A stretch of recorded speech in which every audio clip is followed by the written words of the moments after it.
যৌতুকের সাথে আমাদের কোনো সম্পর্ক নাই।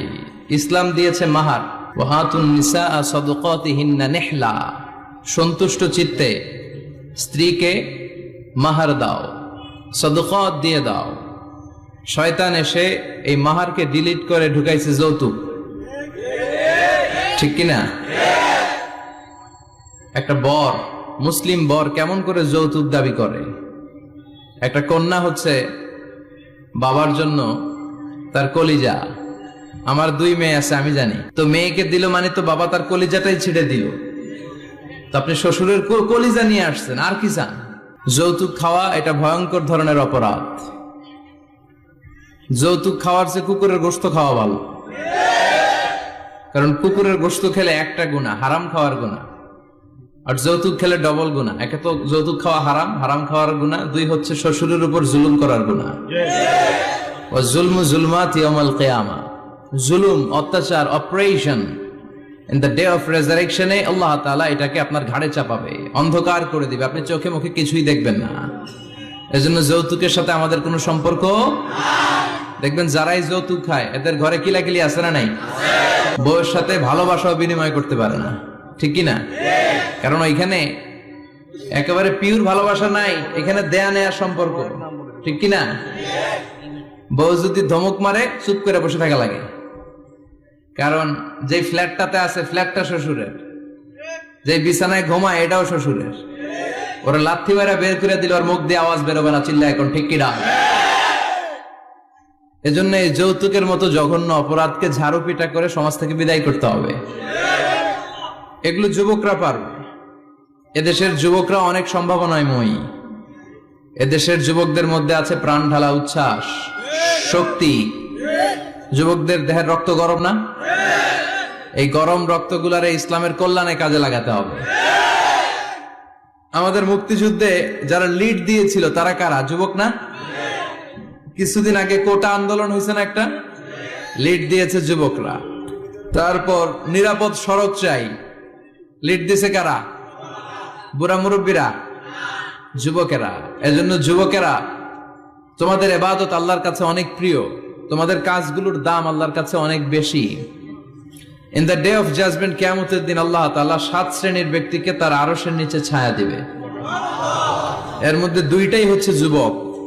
হচ্ছে ওই যুবক শাবুন নাশাআ ফি ইবাদাতিল্লাহ, যে যুবক তার যৌবনটাকে আল্লাহর ইবাদতে কাজে লাগায়, যে যুবক তার যৌবন বয়সে পর্নোগ্রাফি দেখে না, হিন্দি সিনেমা দেখে না, অশ্লীল কোনো কিছুই তারা দেখে না, এই সময়টা তারা আল্লাহর ইবাদত করে কাটায়। আর আরেক শ্রেণীর যুবক, যে যুবককে পাপ কাজের জন্য, পরকীয়ার জন্য অফার করা হয়। সুন্দরী মেয়ে তাকে অফার করে, দেখো আমি সুন্দরী, সুস্নিগ্ধা, অনন্যা, প্রিয়ংবদা, সুহাসিনী, সুকেশিনী, সুভাসিনী, অসূর্যম পোষা, মেঘ কালো কেশ, কাজল কালো চুল, হরিণের মতো ডাগর ডাগর আমার 2টি চোখ। কিন্তু যুবক সেদিকে ভ্রুক্ষেপ করে না। ওই যুবক বলে, ইন্নী আখাফুল্লাহ, আমি একজনকে ভয় পাই, তিনি কে? আল্লাহ। ওই যুবকদের হৃদয়ে ভয় থাকে কার? আল্লাহ। কারো কাছে তাদের চাওয়া পাওয়ার কিছু নাই, কিন্তু আমার দেশের এই দামাল ছেলেগুলোর চরিত্র ধ্বংস করে দেওয়ার জন্য যা যা দরকার তার সব উপাদান বাংলাদেশে আছে না নাই? 1 নম্বরে পর্নোগ্রাফি আছে না? স্মার্টফোন গুলার ভিতরে ইন্ডিয়ান নায়িকাদের কোমর দুলানো ডান্স আছে না নাই? রুব্বানে নাচে কোমর দুলায়া, ফেরেশতারা বলবে তো করে পিডামো আমরা ঝুলাইয়া। তো যুবক ভাইয়েরা, এগুলো দেখবা না। তোমার চোখের হেফাজত করতে হবে, তোমাকে অনেক দূর যেতে হবে, তোমাকেই খুঁজছে বাংলাদেশ। তুমি যদি ভালো থাকো, ভালো থাকবে আমার বাংলাদেশ। তুমি যদি ইসলামের পক্ষে থাকো, ভালো থাকবে আমার 56,000 বর্গ মাইল। তুমি যদি কোরআনের পক্ষে থাকো, ভালো থাকবে আমার লাল সবুজের পতাকা। এজন্য যুবকদেরকে ইসলামের পক্ষে থাকতে হবে। এই পর্নোগ্রাফির সাথে আমাদের কোনো সম্পর্ক। আজকের এই মাহফিল থেকে আমরা ওয়াদা করব, যার মোবাইলে যা আছে সব ডিলিট করা যাবে না ইনশাআল্লাহ। আগে যা করছি, সামনে থেকে আর দেখা যাবে না। এই পর্নোগ্রাফি আমার যুবক ছেলেদেরকে শেষ করে দিয়েছে। এরপরে আরেকটা বড় সমস্যা হচ্ছে মাদকের সমস্যা। ইয়াবা, গাঁজা, ফেন্সিডিল, মারিজুয়ানা, এই ইয়াবা আগে ছিল ইউনিভার্সিটি লেভেলে ছেলেরা খেত, তারপরে নামলো কলেজে, এখন এটা প্রাইমারি স্কুলের ছেলেদের হাতেও পৌঁছে গিয়েছে। ভয়ঙ্কর অবস্থা। প্রশাসনের ভাই যারা আছেন, জনপ্রতিনিধি যারা আছেন, আপনাদেরকে আরো শক্ত হতে হবে, ওদের ঘাঁটি ভেঙে চুরমার করে দিতে হবে। কোন ইয়াবার ব্যবসা বাংলার জমিনে চলতে পারবে না, জোরে বলো ঠিক কিনা। দরকার শুধু একটা শক্ত সিদ্ধান্ত, দ্য চয়েস ইজ ইয়ার্স। আপনারাই পারেন।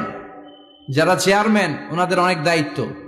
পুরো এলাকাটা আমার চেয়ারম্যান ভাইয়ের হাতে আমানত, ঠিক কিনা। যিনি ইমাম, মসজিদের সব দায় দায়িত্ব ইমাম সাহেবের কাছে আমানত। যিনি মেম্বার অব দ্য পার্লামেন্ট, ওনার দায়িত্ব আরো বেড়ে যায়।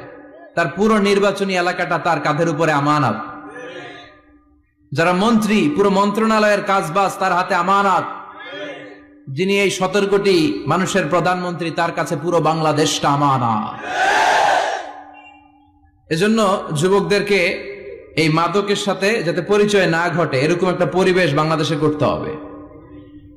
তো 1 নম্বরে এই মাদকের কারণে ছেলেরা নষ্ট হয়, এরপরে পর্নো ভিডিওর কারণে নষ্ট হয়, এরপরে নোংরা ছাত্র রাজনীতি আছে না নাই, তাদেরকে দিয়ে মারামারি কাটাকাটি এগুলোর মতো কাজে লিপ্ত করানো হয়। এটা ঠিক না।